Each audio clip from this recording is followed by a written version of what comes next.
ঢাকা বিশ্ববিদ্যালয়ে গণপিটুনিতে তোফাজ্জল হোসেনকে হত্যার অভিযোগে ফজলুল হক মুসলিম হলের প্রভোস্ট সহ 15 জনের বিরুদ্ধে মামলা করা হয়েছে।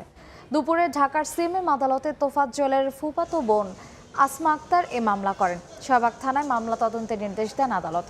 18 সেপ্টেম্বর ঢাকা বিশ্ববিদ্যালয়ের ফজলুল হক মুসলিম হলে চোর সন্দেহে গণপিটুনিতে হত্যা করা হয় তোফাজ্জলকে। এর আগে 6 শিক্ষার্থীকে গ্রেফতারের পর হত্যা মামলায় আদালতে স্বীকারোক্তিমূলক জবানবন্দি দেন তারা।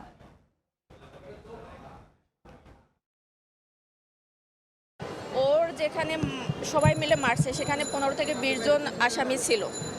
সেখানে 6 জন গ্রেপ্তার করার পরে আর কোনো মানুষ ছাত্রদের গ্রেপ্তার করা হয় নাই। এই তোফাজ্জল হত্যার সাথে যারা জড়িত একদম সুনির্দিষ্টভাবে তাদের তথ্য প্রমাণ দিয়ে আমরা কোর্টে মামলা করেছি এবং তাদের যাতে ন্যায় বিচারটা নিশ্চিত হয়, তোফাজ্জল যাতে ন্যায় বিচারটা পায়